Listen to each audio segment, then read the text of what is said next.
Mä aluksi ajattelin, että mä en tuu puhumaan tästä oikeastaan ollenkaan. Ja sen takia mä silloin, kun mä perjantaina laitoin mun storyin, että mä oon irtisanoutunut, niin mä en siinä sen enempää avannut syitä.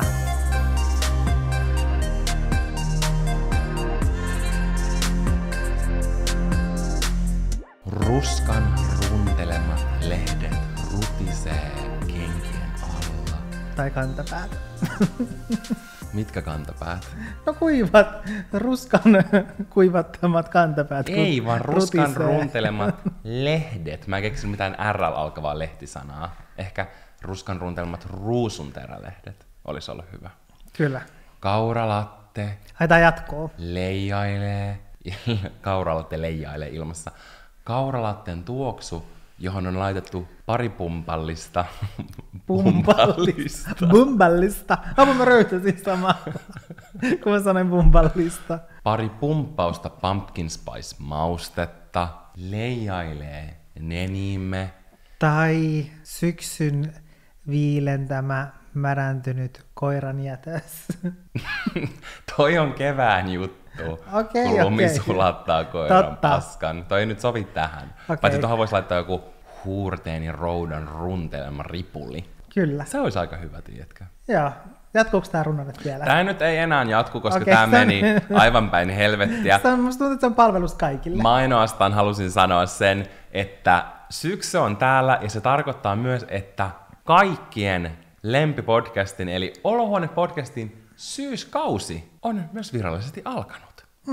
Me tultiin takaisin siunaamaan teidän syksyänne. Kyllä, ja me kadottiin kuin Homer Simpson puskaan taas jälleen kerran. Mä en tiedä, miten se on niin mahdollista, ja mua naurattaa, että taas me tehtiin silleen, että me puhuttiin siitä, silloin kun me tehtiin se tokavika-jakso, me oltiin silleen, että vitsi, me ollaan tehty tosi hyvin, että saadaan kyllä olla ylpeitä itsestämme, että me ei olla taas niin kuin kadottu jonnekin, vaan tämän kaiken kiireen keskellä me ollaan saatu jaksot tehtyä vielä ajallaan. Ja mä en tiedä, missä The Lululemon maailmassa me elettiin, kun mä luultiin, että me siis kirjallisesti sillä muuttoviikolla, koska jos te olette kuunnellut kesäkuussa Olohuone-podcastia, te tiedätte, että me ollaan muutettu Espoosta Helsinkiin, meillä on uusi tukikohta.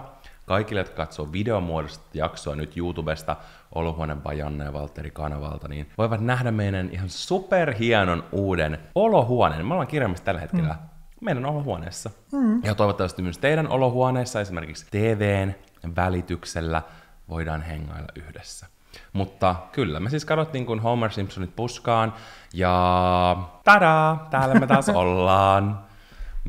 Meidän tää niin kuin, tietenkin semmoinen syvin ongelma on tää aika-optimismi, mä oon sitä mieltä. Niin on. Ja silloinkin me ollaan tietysti, se on ollut aina. Me ollaan luultu, että me jotenkin pystytään tehdä, vaikka me oltaisiin ihan hyvin voitu sanoa, että toodles, me jäädään nyt kesätauolle siinä tokakin vikasjaksossa, mutta me ei sitä tehty. Mutta ehkä se on parempi, tietenkin, että ainakin me yritettiin, ainakin me asannouduttiin, että me tehdään se. Miten se sanotaan? Yrittänyttä ei laiteta. Mä en kyllä ymmärrä sitä. En mäkään, mä en ymmärrä. Silleen, miten niin yrittänyttä ei laiteta? Mihin sitä ei laiteta? Mä en tiedä. Se kuulostaa jotenkin tosi kaksimieliseltä, mä oon aina miettinyt. Silleen, sä mietit kaiken kaksimielisenä. Yrittänyttä ei laiteta, eli ei kannata yrittää. Sittenhän just nimenomaan ei kannata yrittää. Jos joku tietää, mitä toi tarkoittaa, niin kommentoikaa YouTuben kommenttikenttään, käydään keskustelua siitä, että mitä yrittänyttä ei laiteta. Onko sitä siis, että sillä laittaa jalkapuuhun, vai miten toi tulee jostain historiasta toi sanonta? Mä veikkaan, että sillä on joku historiallinen selitys. Mutta nyt meidän pitää kippistää meidän kauralatellamme. Me kippistetään meidän kauralatella, joka on oikeasti Red Bullia, koska tuttuun tapaan täällä on iltanauhoitukset käynnissä. Mikään ei ole muuttunut. Mikään ei ole muuttunut, paitsi kaikki. Niin, paitsi kaikki. Nimittäin sen lisäksi, että meillä on meidän uusi lokaatio, niin mä mun Instagram-storissa, @valtterisandberg, jo vähän tiisailin siitä, että joku pieni juttu tulee muuttumaan meidän podcastissa tänä syksynä. Ja se on se, että suurin osa meidän jaksoista tulee tulemaan videomuodossa. Tulee tulemaan videomuodossa. Kyllä. Eli te voitte oikeasti katsoa meitä teidän olohuoneessa, meidän olohuoneesta käsin, mikä on mun mielestä ihan sika kivaa. Ja koska tää Olohuone by Janne ja Valtteri YouTube-kanava on meille todella tärkeä, niin sen takia me haluttiin silleen, tiedätkö, vähän niin kuin alleviivata sitä. Koska true-olkkarilaiset on täällä aina joka torstai katsomassa tätä YouTuben kautta, kun Spotify-kuuntelijat saatan vasta viikkoa myöhemmin. Eikö vaan? Kyllä. Joten kippis sille. No kylläpäs nyt kippistellään. Messevälle syyskauden aloitukselle. Tästä se taas alkaa. Sitten me katsotaan tämän jakson jälkeen. Ja kuin Homer mistä ei Simpson kuulu. puskaan. Poodles. Ta-ta. Ta-ta. Vielä ennen kuin me päästään oikeasti semmoisen syksyhyggeilyn pariin, sieltä me päästään käpertymään tonne sohvalle, kääriytyneenä viltteihin. Tässä toisessa kädessä on kauralatte, jossa on aimoloraus, sitä pumpkin spice maustetta. Oikeesti, tää on paras vuoden aika sen takia. Muistatteko, kun joskus 2019 mä vihasin syksyä? Niin nykyään mä rakastan. Mä oon oikeesti, I'm one of you. Mä oon oikeesti yksi näistä hyggeilijöistä. Syksy on aivan ihanaa aikaa. Mutta me ei voida mennä siihen mun mielestä ennen kuin me ollaan puhuttu kesästä. Koska kesällä sattuu ja tapahtui niin kuin todella paljon. Ja te saatte lähettää meille @olohuone-podcast IG-tilille, jota kannattaa seurata, jos te vielä seuranneet. Koska siellä me otetaan teitä ihan super paljon mukaan tämän podcastin tekemiseen, koska tätä podcastia ei olisi ilman meidän rakkaita olkkarilaisia. Te saatte lähettää kysymyksiä, ja siellä toistui muutama teema. Ja se oli just kesäkuulumiset sekä meidän katastrofaalinen muutto. Ehkä jotkut on jo katsonut mun muuttovlogin mun YouTube-kanavalta. Se oli siis ihan hirveää. Me kerrotaan kohteille vielä lisää siitä. Sekä yksi muu asia, joka liittyy Janneen. Kyllä, eniten kysymyksiä tuli liittyen siihen, että miksi mä päätin irtisanoutua mun työpaikasta. Mä irtisanouduin hetki sitten ja laitoin siitä mun Instagramiin storyin yhden sellaisen päivityksen, missä mä kerroin, että mä olen irtisanoutunut. Eli siis irtisanouduin noista kiinteistövälitysalan töistä. Ja mä mietin, että ehkä voidaan mennä siihen lopuksi. Mennään lopuksi. Ja aloitetaan nyt niin kuin kesäkuulumisesta. Mennään kronologisessa järjestyksessä. Niin, kyllä. Koska ensin oli kesä. No miten Janne, miten meidän kesä meni? Se oli semmoinen, että yleisin kysymys. Kesä, how was it? Did you like it? Lomailitteko te? No siis mehän ei lomailtu. Me ei todellakaan lomailtu. Ja yksi iso syy siihen oli mun työt, koska me ei tiedetty, että onko mulla lomaa vai eikö, joten me elettiin vähän niin kuin semmoisessa epävarmuudessa koko kesä, että niin kuin, onkohan mulla tulossa lomaa vai ei. Ja sitten sen myötä me ei myöskään ehkä, tai silleen, että koska just ei tiennyt, että jos olisi edes tiennyt sen, että onko meillä, tai että onko mulla lomaa vai ei, niin sitten jos olisi tiennyt sen, että mulla ei vaikka ole, niin olisi ollut helpompi suunnitella ehkä semmoisia viikonloppujuttuja, niin mutta sitten kun oli jollain tasolla semmoisessa epävarmuudessa. Kun on semmoisessa limbossa, niin. Tai silleen, että me ei oltu varmoja, ja me koko ajan oltiin silleen, no varmaan sitten, tiedätkö, elokuun alussa, varmaan sitten elokuun puolivälissä, no ehkä elokuun lopussa, tai silleen, että se oli koko ajan tolleen, kun me tiedettiin, että okei, no että heinäkuussa ei ainakaan tule onnistua, mikä on harmi, koska yleensä me ollaan lomailtu silloin. Se ei onnistunut. Ja mulla on kans silleen, että joo, olisin mäkin voinut vaikka niin kun olla täysin lomalla, pistää lomavastaajan päälle. No en kyllä oikeastaan, koska mulla oli työmatka. Mä kävin Los Angelesissa NYX Professional Makeupin kanssa Barbie Movin tiimoilta. Mä oon päivittänyt siitä tosi paljon mun IG-tilille, jos haluatte käydä katsomassa enemmän kuvia sieltä. Se oli ikimuistoinen kokemus, mutta mulla oli se. Ja sitten mulla oli muitakin työjuttuja, mitä mä piti hoitaa, niin en mä tiedä, mä en olisi ilman näitäkään osannut, tiedätkö, asennoitua silleen kesälomalle, jos me ei olla samaa aikaa. Mä aina lomaltaan samaa aikaa, ja musta tuntuu, tai tiedättekö sen, että jos teidän kumppani vaikka tekee töitä, ja teette, ja teillä on niin kuin vaikka vuorotyö, tai silleen niin, musta tuntuu, että siitä tulee silleen, että sä et pysty niin kuin rentoutumaan. Joo. Sä et pysty silleen pistää jalkoja pöydällä, kun sä tiedät, että toinen niin kuin rehkii tuolla. Se on jotenkin outoa, koska itsellekin tulee vähän semmoinen fiilis, että on vähän niin kuin kiinni jossain, vaikka ei oikeasti ole.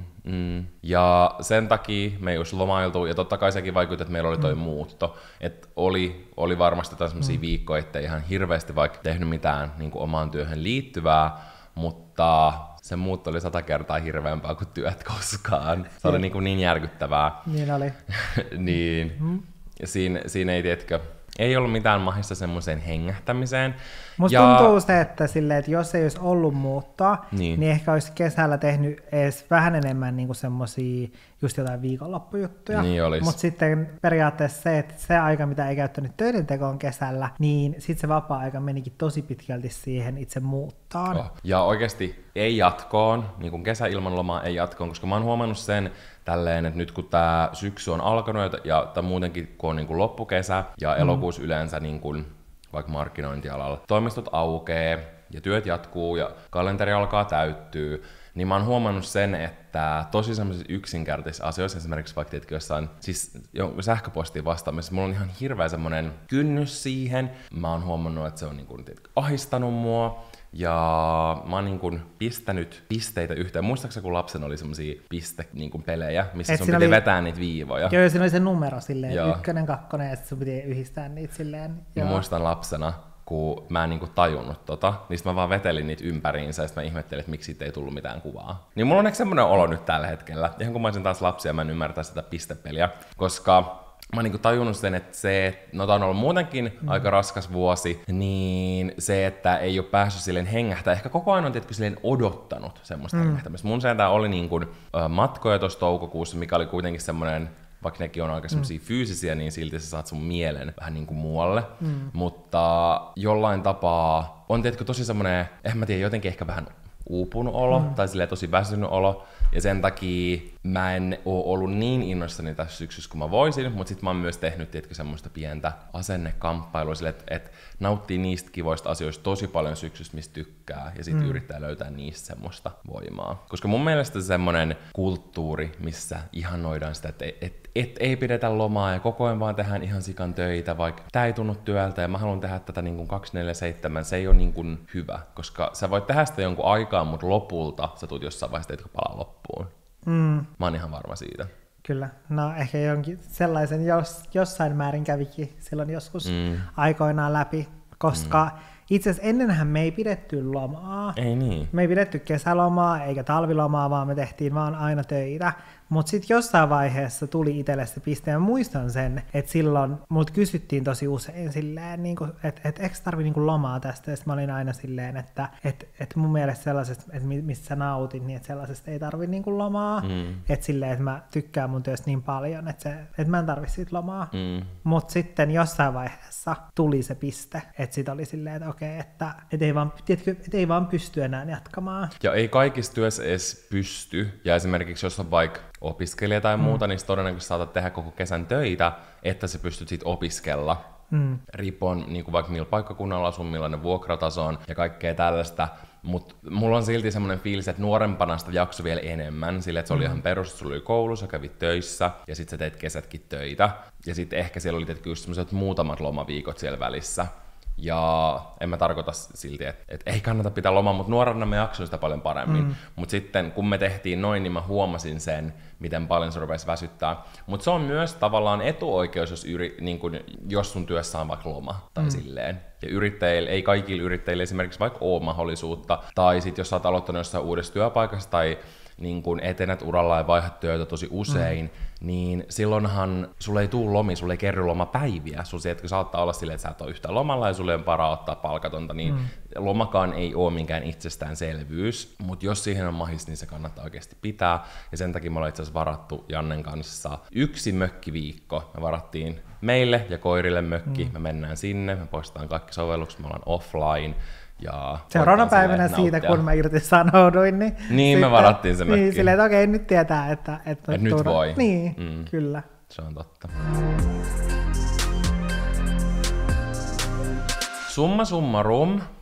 Sanonnoista puheen ollen, mistäköhän toikin sanonta tulee? Summa summarum. Se on pakko olla joku, tiedätkö, summa summarum, joku ruotsalainen juttu. Mä taas oon miettinyt sitä, että Sikke Summari on keksinyt sen, koska se kuulostaa niin kuin, tiedätkö, silleen, nimeni se voisi olla joku Siken letkautus. Niin, Sikke mitä? Summa suramu. Ehkä me jätetään nämä sanonnat niin kuin sanomatta.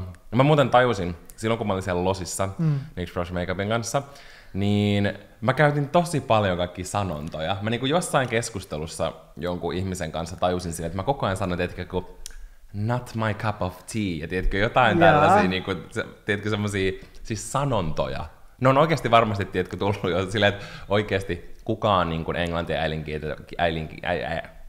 äidinkielenään puhuva ei käytä mitään sanontoja, mutta sitten mun tulee mieleen, tiedätkö, että sellaiset sanonnat jostain ala-yläasteelta, josta on saanut jotain plussaa, kun sä oot käyttänyt, tiedätkö, jotain sellaista sun esseessä, ja sitten ne on vaan silleen kaivertunut mun englannin kielen taitoon. Anyway. Meiltä siitä kysyttiin meidän kesän lempihetkeä, ja ehkä me voidaan kertoa ne, vaikka tää, tiedätkö, kesä on, tiedätkö, tuntunut siltä, että se on mennyt silmänräpäyksessä. Mulla on se fiilis, että mä tajusin silleen, että herra jumala, nyt on 1. kesäkuuta, Sitten mä räpsäytin silmiä, ja yhtäkkiä mä olin vaan silleen, mitä? Että 1.7. Se oli niinku Pride-lauantai Helsingissä. Ja mä olin niinku silleen, että mä olin tietenkin, pistin silmät kiinni ja avasin ne, ja sit se oli taas. Ja sit kävi sama, että tuli elokuu. Ja sit tuli syyskuu. Silleen, että mihin se meni? Toisaalta jos miettii 3 kuukautta lyhyt aika. Niin on. Jos sä mietit tammi, helmi, maalis, se menee näin. No se ei kyllä todellakaan. Okei, se menee hitaasti. Se menee Mutta hitaasti. kun sä mietit tammi, helmi, maalis, se ei tunnu miltään, ne on niin turhia kuukausia. Verrattuna sit kesä, heinä, elo.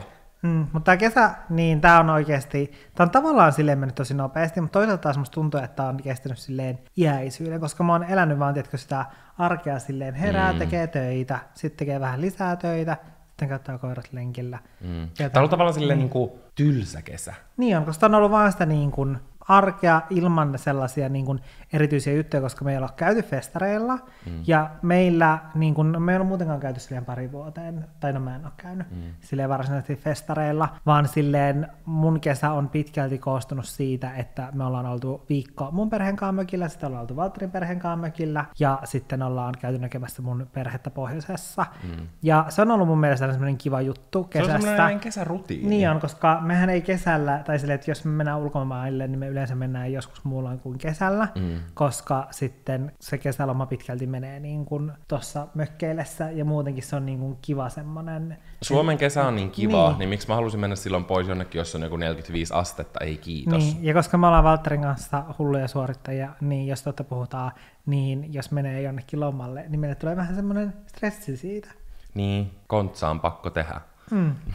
Tää on tuntunut sellaiselta ehkä jotenkin pitkältä, ehkä vähän niin kuin, ei tylsältä, mutta semmoiselta ei kovin tapahtumarikkaalta kesältä, niin sitten taas toisaalta on tapahtunut todella isoja asioita, kuten just meidän muutto, kuten just sun niin kuin tää irtisanoutuminen. Kaikki tietenkin on semmosia todella isoja, tietyllä tapaa elämää järisyttäviä asioita. Niin sekin on silleen ihan mielenkiintoista, mutta ehkä mieli on jotenkin vaan silleen yrittänyt selvitä kaikesta. Et ehkä silleen, jos miettii semmosia kivoimpia hetkiä kesältä, niin ne on ehkä sitten ollut, koska kyllä meillä on niinku käynyt sit joitain kavereita esimerkiksi täällä meillä, silleen, että ollaan joko tilattu ruokaa tai kokattu, juotu viiniä, mun sisko ja veli on käynyt täällä, niin noi on ehkä silleen päällimmäisenä mielessä, ja sitten totta kai mun synttärireissu Bäröseen. Kyllä Bärään. Mä halusin yllättää Jannen sen takia, just koska se oli tehnyt niin ahkerasti koko kesän töitä, mukavalla pikkusynttärimatkalla, ja me mentiin Inkooseen. Ja se on oikeasti ihan sika lähellä. Ja tiedätkö, se on mun mielestä aina niin yllättävää,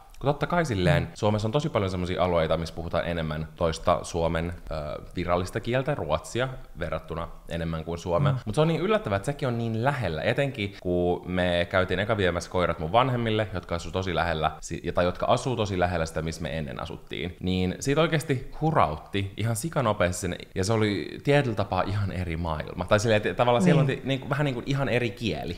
Niin. Virallisen kielenä, niin se on niin hassua. Niin, ja muutenkin silleen jotenkin ne maisemat ja kaikki. Niin, se oli ihan superkaunista. Mä olisin, että miksi mä niinkin käyn. Oikeesti Inkoo, we love Inkoo, ihan superihana. Jep, ja tää Bärö, niin tää on siis tällainen saaristohotelli. Kyllä, semmoinen vähän niin kuin resorttityylinen. Siellä on semmosia todella kauniita mökkejä, joista on ihanat näkymät. Me otettiin bougie, semmonen merinäköala, tiedäthän meri. Oliko se merinäköala? Oli. Mä olin vaan silleen, että ei se ollut meri, se oli järvi. Se oli nimenomaan meri, ja meillä oli oma pikku terassi siinä.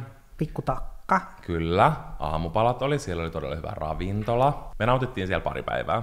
Se oli kyllä kivaa. Se oli kiva semmonen, niin kun, että siellä sai vaan olla. Sellaista kaipas. Ja me käytiin, kun siinä vieressä on saari, ja siellä on semmoinen luontopolku, niin me mentiin semmoinen 5 kilsan luontopolku. Se oli mun mielestä ihan sikakiva, koska me tykätään niin kuin semmoisesta vaeltamisesta ja samoamisesta yhdessä, mitä me ollaan Samaaminen. Sehän on samaamista. Välillä se tuntui kyllä samaamiselta, kun siellä oli, mä en tiedä, oliko siellä oli joku myrsky, mutta siellä oli kaatunut puita sinne polulle. Ja me kirjallisesti samottiin siellä kyllä mustikkapensaissa.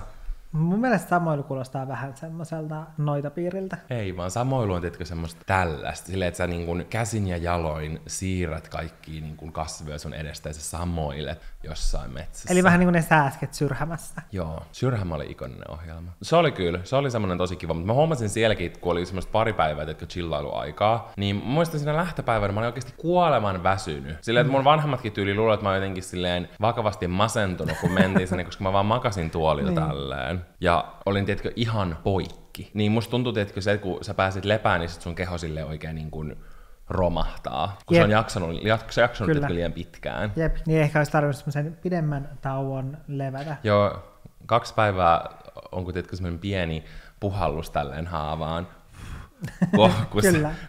kun sä tarvitsisi kirjallisesti tikit ja jonkun leikkauksen.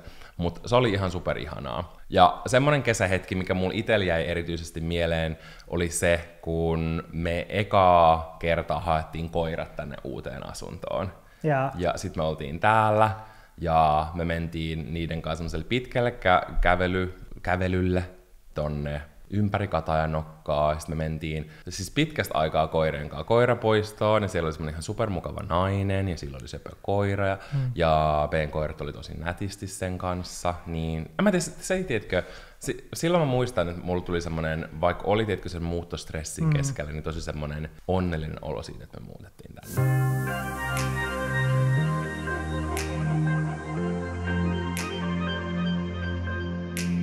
Mä en tiedä, johtuuko se siitä, että kesällä normaalisti tekee vähän vähemmän sisältöä. Esimerkiksi me ei päivitetä silloin tätä meidän podcastia tai ihan hirveästi vaikka YouTube-kanavia. Ja toki, tällä kertaa se johtuu enemmän just siitä muutosta ja siitä, miten paljon sun piti olla kiinni siitä kiinteistövälitystyössä. Voinko mä sanoa tolleen kiinteistövälitystyössä? Oikeasti, kiinteistövälitysalan termit on niin tarkkoja. Sä et saa sanoa mitään väärin. Mikä se on? Asuntomyyjä, kiinteistön välittäjä. Jos sä sanot ne väärin, niin oikeasti joku FBI tulee sun perään. Kyllä, tulee kolkuttelemaan. Kyllä. Palantaa. Mistä se johtuu? Se johtuu siitä, että jos sä käytät kiinteistövälittäjätermiä, niin se kertoo siitä, että sä oot läpässyt sen LKV-kokeen. Eli siis sä oot laillistettu kiinteistövälittäjä, eli se on tolleen suojattu. Muut on sitten asuntomyyjiä. Niin. Asuntomyyjiä, myyntineuvottelijoita, mitä vaan. Mulla menee oikeasti aivot ja kielisolmuun. Asuntospesialisti. Voi varmaan keksiä mitä vaan. Niin, voi varmaan keksiä minkä tahansa termin. Mutta mulla on sen takia, en mä tiedä muutenkin ne jää, mutta jotenkin tänä kesänä mulla on tosi vahvasti mieleen monet kohtaamiset olkkarilaisten kanssa, meidän videoiden katsojien kanssa, muutenkin semmoisten tyyppien kanssa, jotka seuraa meitä somessa. Ja ne on ollut jotenkin tosi semmosia tärkeitä, arvokkaita, niistä on tullut ihan superhyvä fiilis. Esimerkiksi Flowssa oli tosi monta ihanaa kohtaamista. Yksi mulla jäi erityisesti mieleen. Semmonen aivan ihana naisporukka tuli juttelemaan. Ja he kertovat, että yksi näistä henkilöistä siinä porukassa niin käyttää mun ja Janneen herkkujen maisteluvideoita semmosena vibe-checkinä treffeillä. Eli kun tää henkilö menee treffeille, niin hän aina haluaa katsoa tämän treffikumppanin kanssa meidän herkkujen maisteluvideoita, koska se on kuulemma mitä täydellisin vibe check. Eli miten he reagoi näihin, niin sit kertoo, että onko se täynnä red flaggeja vai green flaggeja, että kannattaako nähdä toisen kerran. Ja se oli mun mielestä, että se oli jotenkin tosi silleen imartelevaa. Aina kun mä arvaan, se oli vielä sinkku. En mä oon ihan varma.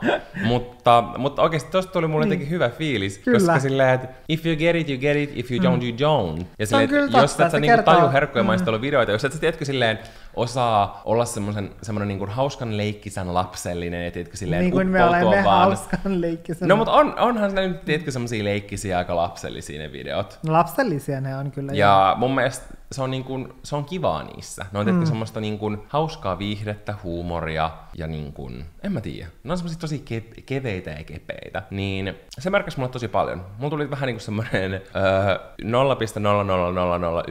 olo kuin Beyoncella, koska sehän on semmonen yleinen juttu. Kysy ihmiseltä, mitä mieltä sä oot Beyoncesta, ja sä tiedät, se niinku kertoo kaiken tarvittavan. Että onko se niinku red flag vai ei.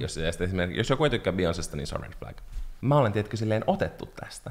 Se tietkö silleen jotenkin, siitä tuli mun core memory, joten kiitos tälle ihanalle porukalle, joka tuli kertoa tämän.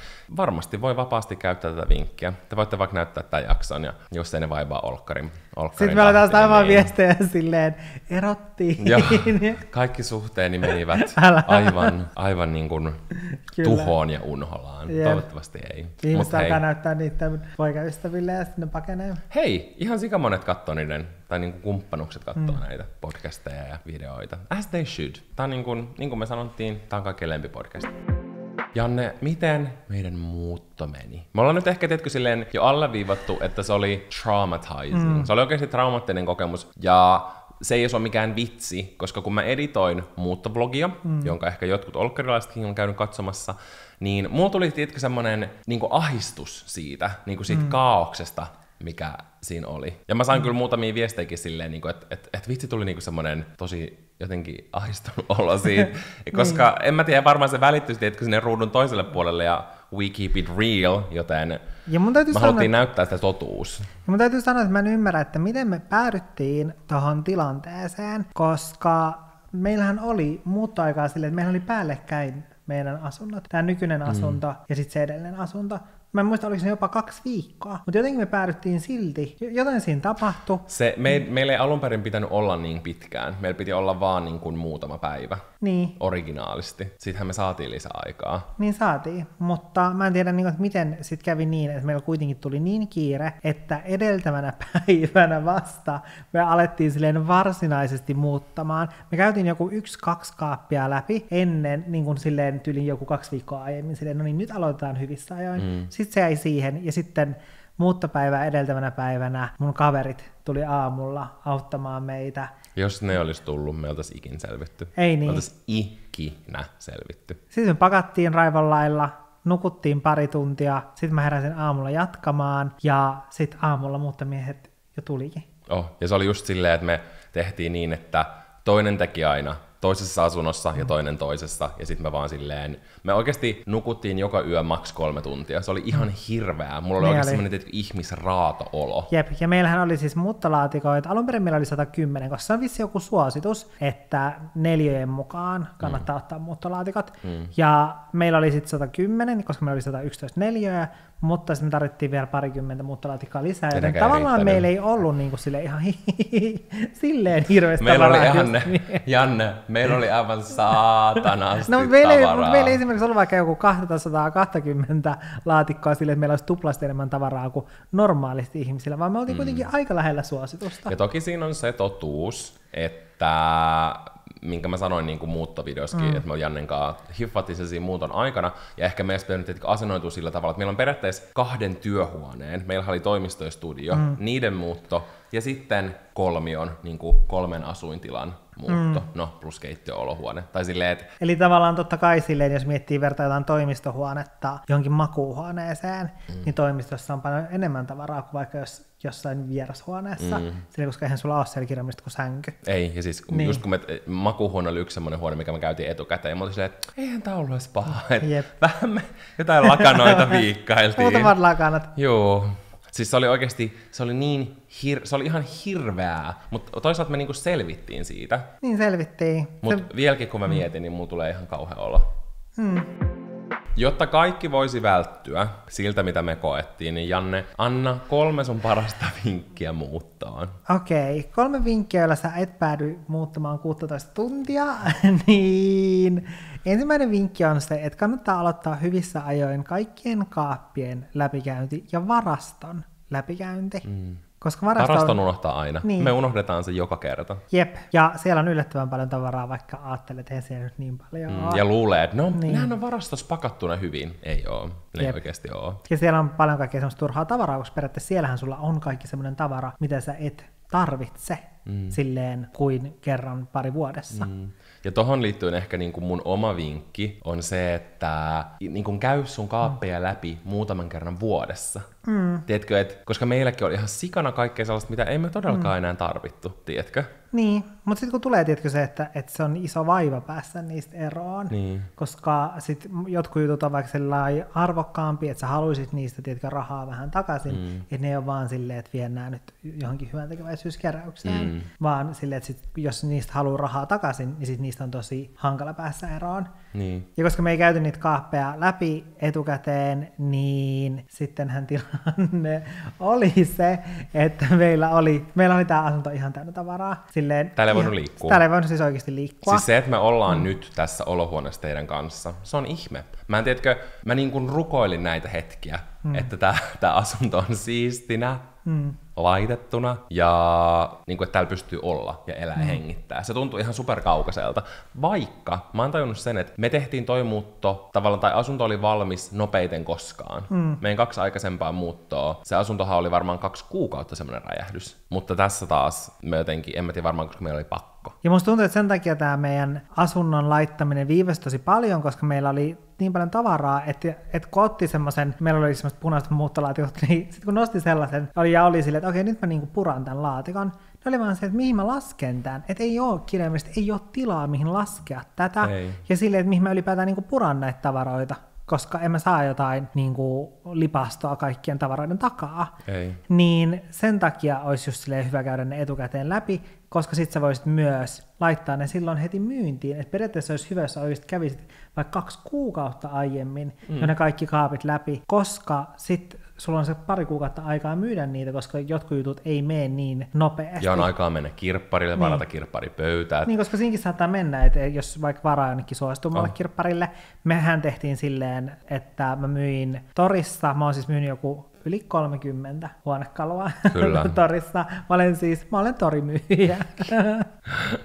Niin siinä on niin kuin aika paljon hommaa, koska on sit niitä ihmisiä, jotka on tosi kiinnostuneita, kysyy kaikki maailman kysymykset ja sitten ne vaan katoaa jonnekin. Tai ei tule paikalle, kun on jo sovittu aika. Niin, siis kirjaimellisesti katoaa niin kuin siinä vaiheessa, kun on jo sovittu aika ja sinne ei vaan niin kuin tule koskaan. Ja sitten sä joudut käymään tämän keskustelun jonkun toisen kanssa ja sitten sekään ei ilmannut paikalle. Niin sitten tulee silleen ekstra lisätyötä, mutta mun mielestä niin kuin fiksuinta on se, että kaikki tämmöiset isoimmat huonekalut, niin laittaa ne toriin ja sitten vaatteet sellaiselle vaatekirppikselle, missä varsinaisesti myydään vaatteita, koska ne menee huomattavasti helpommin siellä. Ja mä oon käyttänyt sellaista kirppistä, missä pystyy ottaa sen täyspalvelun, eli ne myös hinnoittelee ja muuta, koska mulle ei ole niin tärkeää, tiedätkö, saada silleen hirveästi rahaa nyt näistä mun vanhoista vaatteista, vaan silleen enemmän, että se pääsee kiertoon. Että olisi kiva saada vähän niin kuin takaisin jotain, mutta sitten kuitenkin päästä niin kuin eroon niistä. Ja sitten siellä on, tai ne on aina laittanut sitten ne vaatteet, tai ne on kysynyt, että voiko ne sitten ne loput vaatteet, niin että haluaisi tulla hakemaan ne, vai sitten, että laittaako ne hyvän tekeväisyyteen. Ja mä oon sanonut, että voi laittaa niin kuin hyvän tekeväisyyteen, niin sitten pääsee tietysti silleen eroon, että ei jää roikkumaan niitä vaatteita, niin toi on mun mielestä myös kiva, että siellä on semmoinen, koska jos ärsyttävää, jos joutuisi, tiedätkö... Sitten vielä hakee ne takaisin. Niin, sitten mennä hakemaan ne likaiset bokserit ja rikkinäiset sukat, mitkä ei mennyt kaupaksi. Joita Janne ei todellakaan ole siis myynyt missään kirpparilla, ei hätää. Ei olekaan, mutta... Vaatteet on niinku fiksu viedä tollaselle, ja sitten tiedätkö, kaikki semmoinen pieni, niinku tavallaan semmoinen piensisustusesineistö, niin sellainen, tiedätkö, sit laittaa ainakin semmoiselle kirppikselle, missä taas liikkuu sen tyyppistä tavaraa. Niin, että tavallaan teemoittaa ne omat myynnit. Niin, ja muutenkin se on jotenkin paljon silleen helpompaa, ja ainakin silleen meillä oli just sitä tavaraa niin paljon, että niin sit olisi saanut rahata aika, tai silleen tyyli, että olisi tarvinnut muuttaa auton silleen, että ne voi viedä ne tavarat sinne kirppikselle. Siis kirjaimellisesti. Ja mun 3. vinkki muuttoon on se, että mahdollisimman ajoissa miettii, minkälaiset valaisimet haluaa ja tilaa ne valaisimet, koska mehän ollaan taas siinä tilanteessa, että meillä ei esimerkiksi ole tässä olkkarissa kattovalaisinta, eikä makkarissa. Ja meillä kävi tämä sama tilanne, meillä kävi se meidän viime asunnossa ja myös sitä edellisessä asunnossa. Ja niin kuin, tavallaan siinä ei viime vaan sitä edellisessä asunnossa, meillä oli niin pitkään semmoinen, että meillä ei ollut kattovalaisimia, että mehän ei osattu käyttää niitä meidän kattovalaisimia. Me oltiin aina vaan siellä pimeässä. Ja me oltiin aina esimerkiksi, kun tuli kotiin, niin sä et edes laittanut niinku sit eteiseen valoja, vaan me oltiin niin totuttu toimivaan pimeässä, koska se oli oikeasti puoli vuotta. Me oltiin todella kauan ilman niitä. Jep, me elettiin siis studiovaloilla, sillä että meillä oli studiovalo, niin kuin silleen, että yksi studiovalo yhdessä huoneessa. Oikeasti, oh my god. Täällä sentään meillä on onneksi niinku semmosia niinku integroituja valoja, jotka siis on tässä talossa itsessään. Niin. Mutta silti ei tässäkään meidän olohuoneessa killu mitään kattovalaisinta vielä, valitettavasti. Jep. Ja sitten se, että kun valaisemissakin saattaa olla joissain pidempi toimitusaika, niin sitten se, että sulla on mahdollisimman ajoissa, että saat valaisimet kattoa. Se on ihan totta.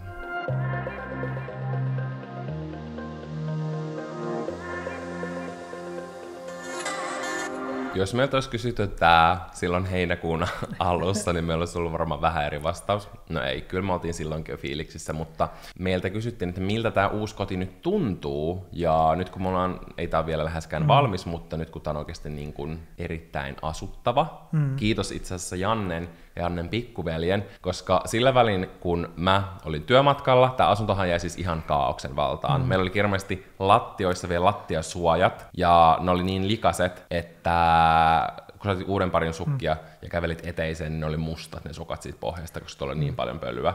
Niin Janne ja Jannen veli piti kunnon all-nightereita täällä, ja kun mä tulin kotiin, niin täällä oli kirjallisesti, jos te katsotte YouTubesta nyt videon muodossa, niin tässä meidän hienossa kirjehyllyssä tässä meidän takana, niin siellä oli kaikki koristeet paikoillaan, ja mä muistan, että mä olin niin kuin, mä en tiedä, se oli niin kuin, siltä tuntuu varmaan, kun sä, tiedätkö, jos sä toivottavasti pääset taivaaseen, silleen sormet ristiin, niin siltä se tuntuu, kun Janne avasi tosta nuo ovet, ja vaan silleen, tervetuloa, koska yllätys. meillä oli vielä tyylin puolet tästä asunnosta oli silleen, että tässä oli vaan niin kuin kaikkea tavaraa lattialla, koska me jouduttiin purkamaan niistä meidän muuttolaatikoista ne tavarat, koska meidän piti palauttaa ne muuttolaatikot, niin sitten täällä oli ihan hirveä kaos. Ja mä muistan sen, kun mä istuin toimistolla, ja sitten mä katsoin sun jotain storea Losista, ja sitten mä tiesin, että mä oon tulossa kotiin siivoamaan tätä asuntoa, koska tää oli ihan järkyttävässä kunnossa.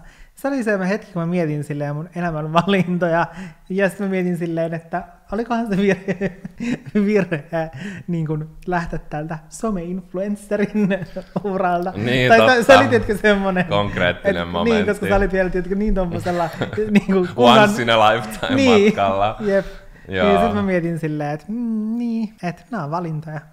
Siis mä oon ihan super kiitollinen, koska todennäköisesti, jos Janne olisi tehnyt sitä, niin me elettäisiin vieläkin täällä kaaoksen keskellä. No mutta mikä on sun fiilis nyt meidän asunnosta? Mä oon ihan super iloinen, että me asutaan täällä. Ei pelkästään se, että mun mielestä meidän asunto on tosi kiva. Mä tykkään siitä, että on vähän pienempi kuin aikaisemmin. Musta tuntuu, että kaikki tila, mitä meillä on, niin on tarpeen. Se tulee käyttöön, että ei ole semmoista hirveät varastohuonetta, mikä meillä oli ennen. Siis kirjallisesti meidän studio, koko 5 vuotta, kun me asuttiin siellä edellisessä asunnossa, niin se oli varasto. Ei se ollut kertaakaan semmoinen kiva studio. Ei ollutkaan. Se oli siis aina yksi iso kaavas. Vaan sinne me vaan vietiin kaikki, me pistettiin se ovi kiinni ja vaan rukoiltiin parasta. Mutta se on ihanaa täällä, tiedätkö, silleen, tai että mä niinku tosi usein, varmaan joka päivä, tiedätkö, kun mä vaan katon silleen, nytkin mä katon tuossa kameran takana, kun tuossa on noin ikkunat, tuossa on tommonen ristikko, noissa ikkunoissa mä oon silleen, että vitsi, toikin näyttää niin kivalta, ja silleen, että sit vaan niinku, tiedätkö, kaikki vaan näyttää niin kivalta. On, ja jotenkin silleen, mä koko ajan silleen alitajuntaisestikin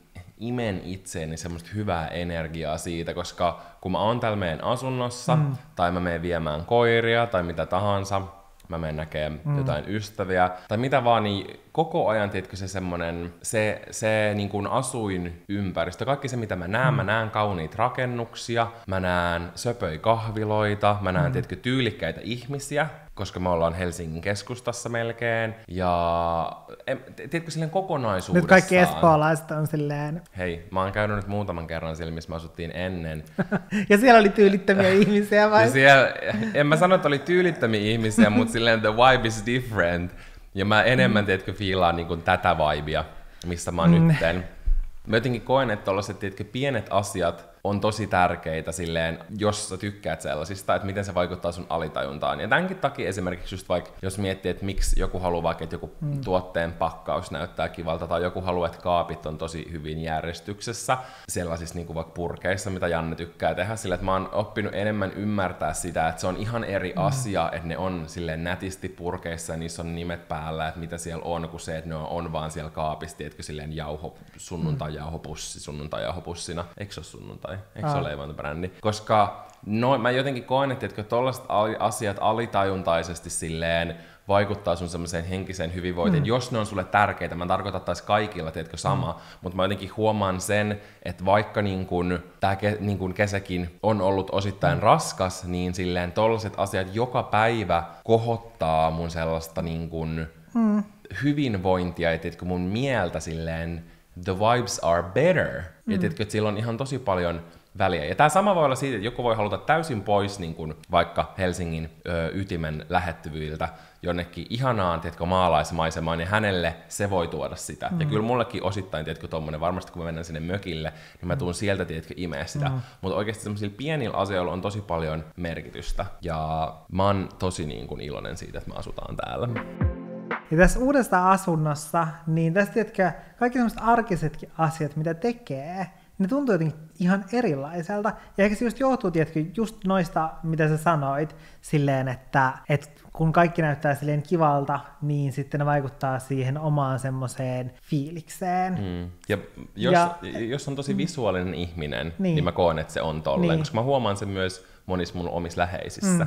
Ja silleen, että vaikka tiedätkö, kun keittää jotain kahvia, niin silleen mä mietin silleen, että vitsi, tää on kiva, koska meillä on siis semmoinen, no se on vähän niin kuin ampalakaappi. Niin sit kun mä avaan sen oven ja sit alan keittää kahvia, niin siinä on ihan eri semmoinen fiilis. Niin on. Ja kaikki tommonen vaikuttaa tosi paljon siihen omaan semmoiseen, en tiedä, semmoiseen fiilikseen. Kyllä me asuttiin siinä viime asunnossa, tiedätkö, pitkään. Et toki tässä on sekin, että kaikki on silleen uutta. Uuden karheus. Niin toki sekin on, mutta siinä edellisessä asunnossa ylipäätään jos miettii niin kuin sisustamista, koska siellä mun inspiraatio, tiedätkö, se alkoi vähän niin kuin kuihtumaan kasaan niin kuin ne syksyn rapeat lehdet ja kantapäät, mistä puhuttiin, niin se alkoi niin kuin rapistumaan pikkuhiljaa siellä edellisessä asunnossa, koska muutenkin siellä mä olin 5 vuotta pyöritellyt siellä sitä sisustusta, ja siellä, no se mitä kommentteja sai niin kuin sen jälkeen, kun me kuvattiin, mä en tiedä mihin me kuvattiin, tyyliin laitoinko me storyin vai mihin, niin jotain pätkiä siitä, että kun me oltiin jo pakattu meidän asuntoa kasaan, niin sitten tuli kommentteja silleen, että niin kuin, vitsi miten kivalta sä oot niin kuin saanut näyttää tuon teidän asunnon. Niin kuin, koska silleen, se on niin semmoinen maailman eniten perusvuokra-asunto. Niin, ja mä olin silleen, niin kuin, tosi otettu siitä silleen, niin kuin, että ei meidän niin kuin, edelleenkään asunto ei sen ruma ollut, mutta sitten se, että se oli semmoinen tosi hengetön. Siinä oli kaikki tavallaan tosi hengetöntä silleen, että siellä on sellainen aika harmahtava laminaattilattia, on korkeakiltoiset valkoiset keittiön kaapit ja sitten semmoiset harmaat kaakelit siinä. Niin eihän siellä tiedätkö mitkään vaikka tuommoiset pinnat ollut niin kuin täällä esimerkiksi onhan Kalaruotoparketissa ihan erilainen fiilis. Niin se, että täällä muutenkin silleen, että vaikka meillä on kaikki tosi kesken, niin kaikki kuitenkin silleen näyttää jo heti silleen paremmalta. Ja jo periaatteessa jo tyhjänä, tiedätkö, silleen kaikki näytti tosi kivalta täällä. Kun sitten siinä edellisessä asunnossa oli silleen, että silloin kun me muutettiin sinne, niin oli silleen, okei, no miten mä tekisin tästä meille kodin näköisen, kun tää taas heti näytti jo kodilta. Joo, ja siis ennen kuin meillä ei edes ollut mattoja tai mitään, jos te haluatte käydä katsoa, niin Jannen IG:ssä on tosi kiva riili meidän uusista matoista, Janne Naakka. Niin mä olin vaan silleen, että meillä ei ollut mattojakaan, niin mä olin vaan silleen, että tää on valmis, tai mulla on valmis, että ei tänne tarvi mitään, sille kaikki mitä meillä on näyttää hyvältä. Toki tää kirjahylly, se me erikseen tilattiin ja näin, se ei ollut täällä aikaisemmin, että sekin teki totta kai tosi paljon tänne, mutta etkö, tää on jotenkin just, niin kuin sä sanoit, niin kiva, tai kivan näköinen, silleen kaunis, niin sitten pelkästään silläkin, täällä on kirjallisesti joku, tiedätkö, TV nojaa seinään, ja sitten siinä on senkki, ja sitten meillä on sohva, ja joku vanha matto oli tässä olohuoneessa, niin mä olin vaan silleen, että tää on hyvä näin, ei tarvi mitään uutta tai muuta tänne. Mä naurattaa, kun silloin kun mun sisko kävi meillä, niin arvaa mikä oli ensimmäinen asia, mitä se sanoi, kun se tuli ovesta. Se oli silleen, vau, tämähän on kuin joku museo. Kun oli niin vähän tavaroita, niin, silleen mun ruukkuja siellä täällä, niin silleen... Totta. Ihan kuin olisikin jossain Lontoon National Museum. Museofiilis. Kyllä, todellakin. Onko sulla tullut mitään huonoja puolia tästä meidän asunnosta mieleen? No totta kai kun tää on vanhempi asunto, niin verrattuna meidän 2 aikaisempaan asuntoon, niin totta kai äänet kuuluu vähän selkeämmin. Siis tosi paljon vähemmän, mitä mä alun perin mietin. Esimerkiksi... Musta tuntuu, että ei meidän niinku seinänaapureista tai niinku ylhäällä ja alhaalla olevista niin kuulu sen enempää. Ei, niin kuin seinistä ei kuulu. Ja mä toivon myös, että täältä ei kuulu sinne. Ne naapurit kuuntelee tätä jaksoa ja silleen, juu. Että he ei vaan ole niinku superhiljistä sorttia, mutta siis ylhäältä, alhaalta tai mistään sivulta ei kuulu yhtään mitään. Mutta ainoastaan tuosta käyttävästä kuuluu oikeasti siis todella selkeästi. Ja musta tuntuu, että jos mekin puhuttaisiin vaikka tuossa meidän eteisessä, niin se pystyisi tuolta niinku alaovelta kuulemaan sen, että mitä me oikein lörpötellään täällä. Se on niinku ehkä semmoinen ainoa senkin takia, että no ei Frans niinkään, mutta laki on ollut ihan pienestä asiasta semmoinen kunnon vahtikoira, silleen, että se aina, missä tahansa me ollaan, jos me ollaan mökillä, mun vanhemmilla, sun perheen luona, missä tahansa, se on aina niin kuin päivystä oven takana, niin siinä on ollut meillä semmoista pientä niin kuin opettamista, että lakin ei tarvitse olla siinä koko ajan niin kuin vahtimassa. Et se on ehkä semmoinen, niin kuin, mikä tulee heti ekana mieleen. Se on kyllä ehkä silleen ainut, mutta sekin ehkä, se ei ollut niin paha, mitä mä niinku ajattelin. Ei, mä pelkäsin aluksi ihan sikana. Mutta sekin ehkä johtuu siitä sille, että tässähän ei ole hirveän montaa asuntoa tässä rapussa, niin sen takia tosta aika vähän kulkee ihmisiä.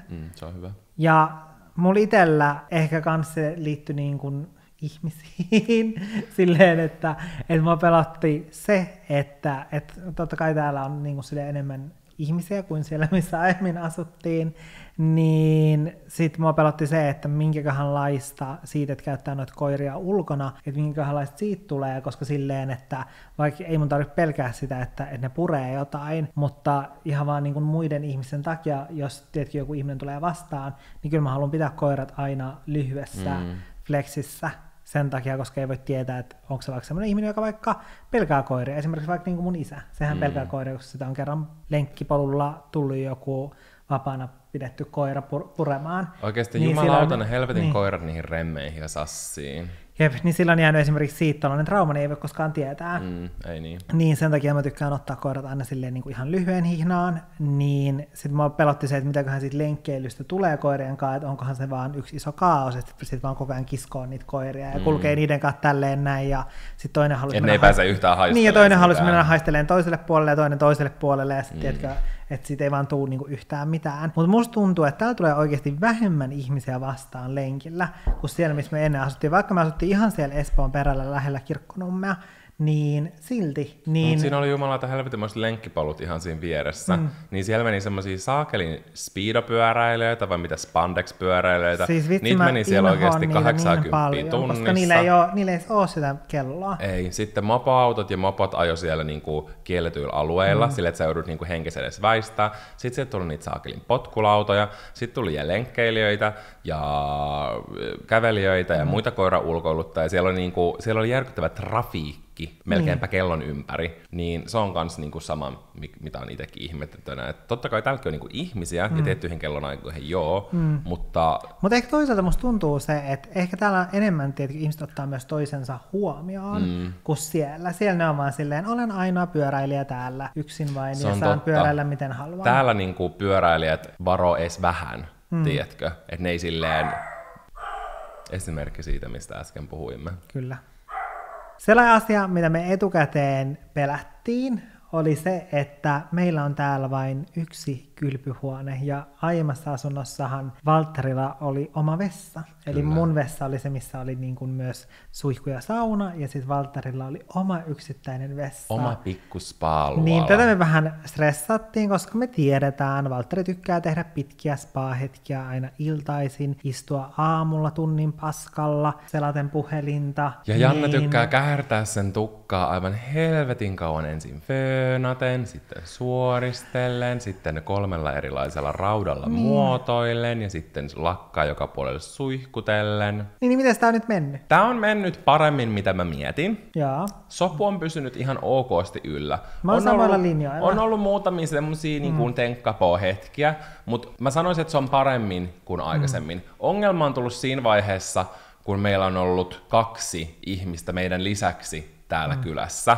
koska sitten sen on huomannut tosi paljon, kun siinä on jo niin kuin 4 ihmistä, joiden kaikkien pitäisi käydä suihkussa, tehdä niiden ihonhoitorutiinit, kähärtää niiden tukat, sitä sun tätä, niin siinä jotenkin se, tiedätkö, elävöityi. Pelkästään siitäkin, että jos tänne tulee 1 ihminen, tiedätkö, kylään, niin siinäkin sen jo huomaa, että joutuu hirveästi niin kuin porrastaa ja mitä ei ennen niin kuin tarvinnut tehdä, niin se on kyllä oikein, se on kyllä semmoinen asia. 2 se vielä menee. Sitten jos tulee Euroopan enemmän, niin sitten se, tiedätkö, on semmoinen laivan hyttihetki, että kaikilla on se yksi vessa ja kaikkien pitäisi päästä sinne samaan aikaan. Jep, silloin jos jotain on kylässä, niin sen huomaa niin kuin ehdottomasti, että sitten niin kuin joutuu suunnittelemaan ja odottamaan ja jonottamaan, mutta silleen, että jos mietitään meidän arkea, niin mä en ole kyllä huomannut silleen mitään eroa, koska edelleen ihan samalla tavalla, koska no eikä se joutuu siitä, että koska vaikka sulla oli se oma vessa, niin sä hänkäsit aina sinne kylppäriin silloin, kun mä olin laittamassa mun tukkaa, ja mikään ei ole muuttunut tämän asian kanssa. Paitsi musta tuntuu, että sä tuli jopa vähemmän nyt samaan aikaan, koska sä mahdut sinne paljon huonommin, koska toi on vähän pienempi kuin se kylppäri. Niin musta tuntuu, että sä oot jopa vähemmän samaan aikaan tuolla kylppärissä nyt. Ehkä. Eli vois ehkä laittaa summarum. Summa. Mä jos se keksi joku uusi. Sikke pistää nyt, jos Sikke on keksinyt Sikke summarum, niin sitten on Janne Nakarum. Nagdramum. Tuo kuulostaa jo niinku dramaattiselta. Ehkä se on semmoinen dramaattinen lopputulema. Nagdramum on Niin, niinku eli... silleen, että jos nyt vedetään tästä dramaattinen johtopäätös. Niin. Keksitään uusia sanoja. Mutta, eli voisi niinku todeta sen, että oikeastaan pelkästään vaan niinku positiivista, että semmoista niinku meidän pelotkin, mitä me vähän pelättiin niinku etukäteen semmoisia huonoja puolia tässä meidän uudessa asunnossa, niin nekin on oikeastaan ollut silleen, että ne ei ollut niin pahoja tai kääntynyt jopa positiiviseksi. Mutta entä sitten tälleen ytimessä asuminen? Miltä se on tuntunut, tai ainakin lähellä ydintä? Mä en tiedä, niin kuin, mikä lasketaan ytimeksi. Mä itse henkilökohtaisesti. Silleen ydin, jos mietit niin silleen, että sun pitäisi pistää yksi sellainen pieni rakennuksen kokoinen piste, niin mihin kohtaan sä pistät sen? Stockman. Mä koen henkilökohtaisesti. Oikeastaan mä sanoisin, että se Stockman, Forum, Mansku, tiedätkö se kohta, se on mulle tiedätkö semmoinen niin kuin Helsingin keskus, tai sitten jossain niin kuin Lasipalatsilla, että joku siitä, kun siinä on Kamppi, Forum, Sokos, Stockman, jotenkin se alue, mä itse näen sen sellaisena Helsingin keskuksena. Tai sitten ehkä tietysti just joku rautatieasema voi olla sellainen. Jos sä mietit Tamperetta, niin kyllähän sekin, missä on niinku Stokka ja sitten se Stacy siellä, niin onhan se niinku niiden se ytimien ydin. Niin mä jotenkin oon aina miettinyt sen. Kommentoikaa alas, jos te katsotte YouTubessa, niin mikä teidän mielestä on niinku se Helsingin ihan, tiedätkö se semmoinen, mihin sä pistät sen niinku nuppineulan. Mä laittaisin sen, sanotaan nyt tällainen selkeästi Stockmannin päälle. Mä oon aika samalla linjalla tästä. Niin mä asutaan silleen ytimen liepeillä. Niin Lähellä ydintä. Me ollaan niinku maan joku laavakuori. Niin. Okei. No miltä susta tuntuu? Aika lämpimältä. Silleen melko lämmin. Vähän aika polttelee, poltteleva. Silleen perskannikaan vähän silleen liekeissä. Välissä ja näin. Oikeesti tuntuu ihanalta. Mä oon ylpeä jopa siitä, että mä ostin sen kaupunkipyörän, sit mä en käyttänyt sitä kuukauteen, koska mä olin niin stressaantunut siitä ajatuksesta, että pitäisi ajaa. Tästä. Niin mä oon ylpeä siitä, että mä oon uskaltanut pyöräillä myös jo. Tai mä oon ruvennut harjoittelemaan, ei mulla mene vielä silleen ihan nuppiin ja nappiin, koska mä en ihan silleen ymmärrä. Että mä ymmärrän sen, että mä yritän ajatella niitä pyöräreittejä silleen, että samalla tavalla kuin autoa, mutta sit mä en aina ymmärrä, jos mun pitää mennä jostain sellaisesta risteyksestä tai yrittää vaihtaa ainakin toisella puolella katua, se ei vielä ihan toimi. Mutta mä oon uskaltautunut jopa tekemään sitä. Niin parasta tässä on ollut, tai yksi parhaista asioista on ollut se, silleen, miten helppoa ja nopea kaikki ole mennä. Esimerkiksi jos mä haluan käydä Kalliossa, niin mä hurautan sinne vartissa pyörällä. Jos mä haluan mennä, ihan sika vähän kyllä siis ylipäänsä käymissä Helsingin keskustassa. Mutta jos mä haluan mennä sinne, niin mä pääsen siis hilpaisemaan sinne. Ja se on ehkä kivointa, tiedätkö, niin kuin ilta-aikaan, jos on käynyt jossain, näkee ystäviä tai ollut jossain juhlimasta jotain, niin että sä voit oikeasti kävellä kotiin. Niin se tiedätkö, tuntuu silleen lukukselta. Ja ehkä se, että jos mä näen jotain mun ystäviä, jotka esimerkiksi niin vaikka myös asuu täällä Helsingissä, niin mulla on semmoinen, tiedätkö, olo, kun ennen on ollut aina se semmoinen, että ihan koko ajan sun takaraivossa on se, että kohta pitää lähteä, kohta mitä menen kotiin, mitä mä menen kotiin, mitä menee bussit, metrot ja missä mun auto on ja kuinka paljon parkki maksaa, niin täällä ei ole sitä. Ja se on mun mielestä ihanaa, koska sun ei tarvitse miettiä sitä. Entä sun mielestä? No mulla on vähän sama kuin toi sun pyöräily, että silleen, että vähän niin kuin sun mielestä on silleen ihanaa, että sä voit vaan tietysti silleen helposti pyöräillä paikasta A paikkaan B, niin musta on ihanaa se, että miten halvalla pääsee, kun menee taksilla. Verrattuna siihen edelliseen, koska ennen se oli aina silleen, että jos mä menin jonnekin, niin se oli 50 suuntaan. Aina, se oli perus 50. Niin nytten se on vaan tietenkin joku 10. Maks välillä joku 6 euroa. Niin se on superiso säästö. Ja niin ihan on helppoa. Se jotenkin mietit, että sä rupeat kanssa pyöräilemään, kun me muutetaan tänne. No siis mähän ajattelin... Sä oot mennyt nelipyöräisellä. No siis mä en olisi miettinyt tuota pyöräilyä, koska mun pahin painajainen, siis mä oikeasti varmaan alkaisin vaan itkemään, jos mun laitettaisiin pyörän kanssa keskustaan se johonkin foorumin kulmalle. Ja sit olisi silleen, että sun pitää pyöräillä kotiin. Oikein. Mä oikeasti alkaisin itkeä. Mä oon pyöräillyt sieltä, mutta siinä mä just tein virheen ja menin vastaanpäin. Silleen, että ei siinä mennyt autoja yhtään, mutta silleen I was risking my life. Mutta se on oikeasti mun isoin pelko pyöräillä Helsingin keskustassa. Se ajatus pelottaa mua. Mutta, ja muutenkaan mä en silleen hirveästi tykkää niinku pyöräillä.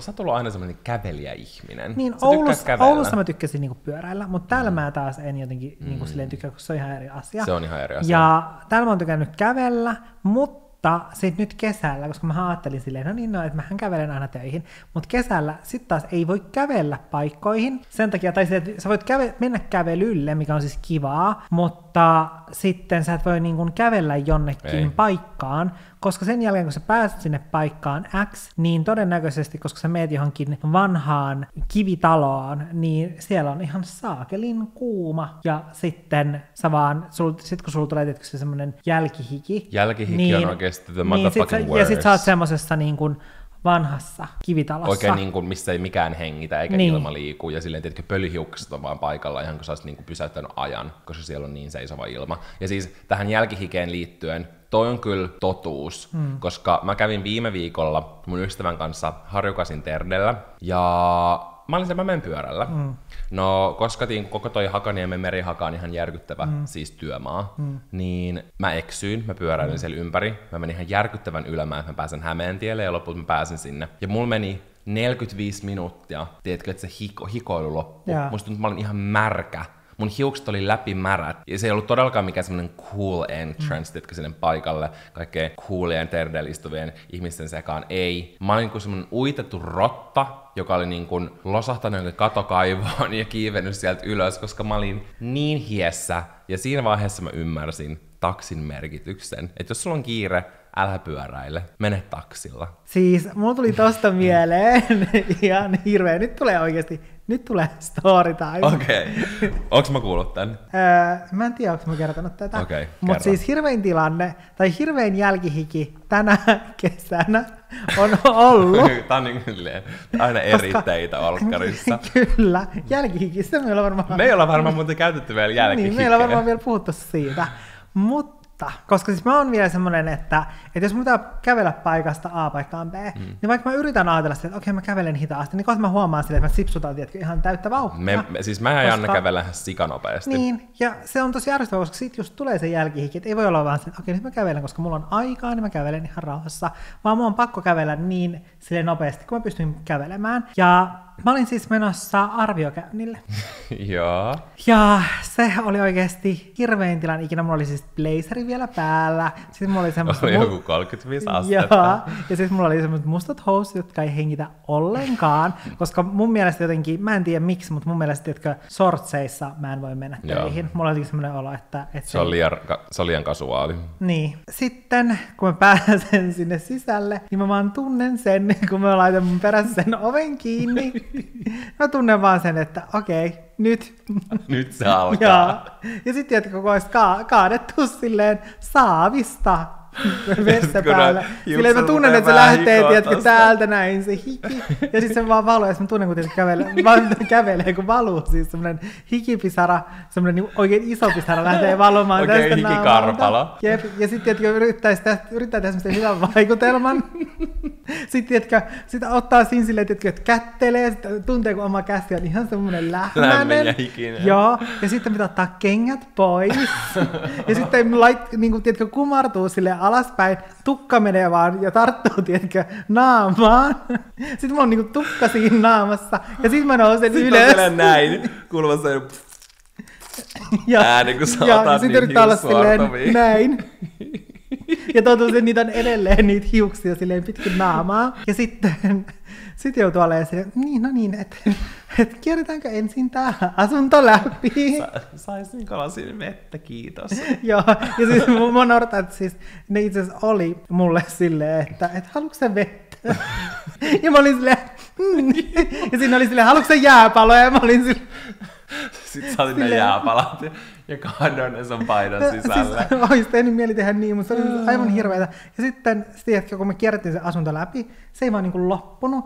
Ja sitten, ei se lopu, se kestää oikeasti puoli tuntia. Sitten kun me istutaan alas, niin sitten mä niin kuin yritän vaan juoda sitä vettä, koska mä ajattelin, että ehkä se tiedätkö, viilentää sisäisesti. Mutta... Sitten se rupesi rouskuttaa niitä jääpaloja. Kyllä, ja musta tuntuu, että ehkä silleen niin kuin loppuja kohden se alkoi silleen niin kuin vähän, tiedätkö, silleen helpottamaan se tilanne. Musta se oli jotenkin silleen, että musta tuntuu, että siitä ei vaan niin kuin tuu loppua. Ei. Ja se on vielä hirveätä niin tuollaisessa niin tilanteessa, kun sun pitää käsitellä papereita.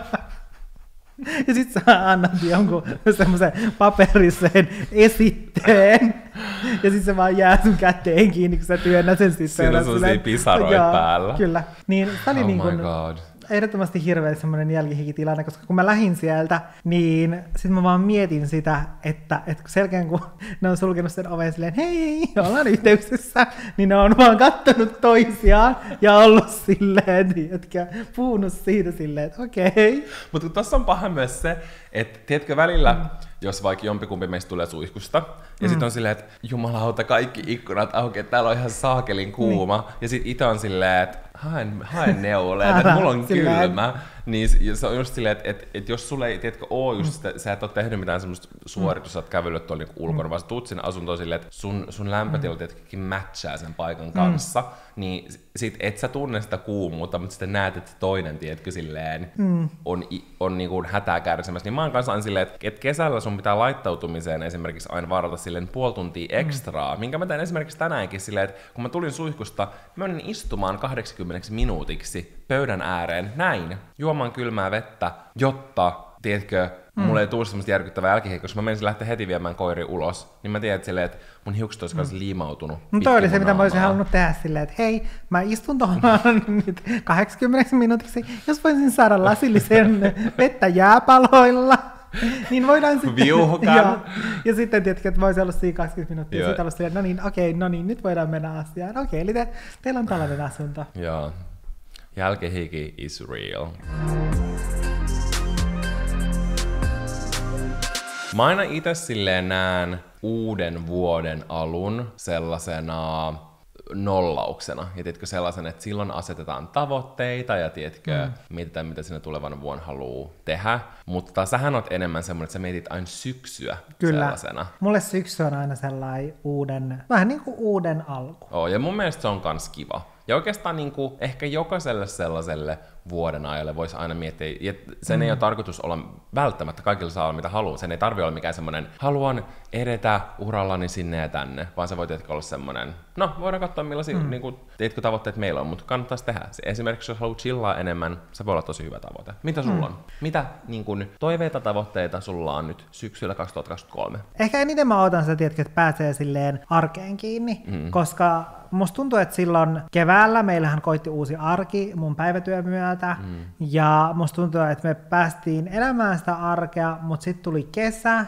ja tuli meidän muutto, ja sitten vaikka mä tein töitä, mutta sitten mä tein kuitenkin niinku kesällä enemmän kotoa käsin töitä, niin sitten se tietyn tyyppinen arki ehkä silleen on rikkoutunut kesän ajaksi, ja sitten oli muutto ja näin poispäin, niin sitten ehkä odottaa sitä, koska nytkin silleen musta olisi ihanaa, jos tavallaan olisi päässyt silleen, tai tiedätkö, kun syksyllä palaa vaikka loman jälkeen kouluun tai töihin tai muuta, niin mua vähän silleen harmittaa, että mulla ei ole nyt sellaista, sen takia, että en ole ylipäätään, mulla ei ollut lomaa, vaan mä oon tehnyt vaan töitä, ja sitten mä irtisanouduin, niin sitten on vähän ehkä erilaisessa tilanteessa, mitä niin kuin aiemmin kuvitteli olevan tässä vaiheessa vuotta. Totta. Ja mitä yleensä aikaisempina vuosina on ollut, niin, koska mehän ollaan oltu niin heinäkuun lomalla ja vähän vielä puoliksi ehkä elokuussa, ja sitten tiedätkö... Niin mä tykkään siitä, että sit voi tiedätkö silleen alkaa vähän suunnittelemaan noita, mitä mä haluaisin nyt tänä syksynä tehdä, ja loppuvuonna ja näin, niin sit ei ole ehkä ollut sellaista, niin mulla jotenkin vähän sellainen, tai että koska ei ollut kunnollista kesää, niin on ollut jotenkin vähän hankala myös päästä sellaiseen, että no niin, nyt alkoi syksy, ja nyt tiedätkö silleen just uudet tavoitteet. Et nyt tänä vuonna tämä ei ehkä tuntunut semmoiselta uuden alulta niin paljon kuin mitä se on just aiemmin ollut, mutta tavoitteena on ehkä löytää se arki, ja varmasti se sitten löytyy taas sen myötä, että kun löytyy uusi työpaikka, niin sitten sen myötä varmasti sitten palautuu myös se arki. Ehkä tavoitteena myös se, että, mikä musta tuntuu aina, että meillä on tavoitteena, että olisi kiva tehdä enemmän semmosia viikonloppujuttuja, mutta oikeasti, koska niillä on iso merkitys, niin sitten haluaisin tehdä enemmän semmosia viikonloppujuttuja ja myös semmosia niin kuin arkena olevia juttuja työpäivien jälkeen. Tai jotain semmosia lounasjuttuja, mitä tahansa niin kuin pieniä. Ja se on myös sellainen, tai toinen myös sellainen asia, mistä niin kuin sä sanoit, me ollaan aina puhuttu siitä, mutta mä uskon, että nyt kun me asutaan täällä, niin meidän on helpompi oikeasti toteuttaa se, koska tässä meidän meillä on vaikka mitä kivoja kahviloita, ravintoloita. Itse asiassa just tänään mä näin yhdessä IG-storissa ihanan näköisen kahvin. Ja mä tajusin, että se on niin kuin mun tutun story, joka asuu täällä Skattalla, ja se on kirjaimellisesti tuossa melko lähellä meitä, se paikka, missä oli käynyt siellä kahvilla. Joo. Voidaan mennä sinne. Kyllä, tiedätkö, semmonen arjen maustaminen.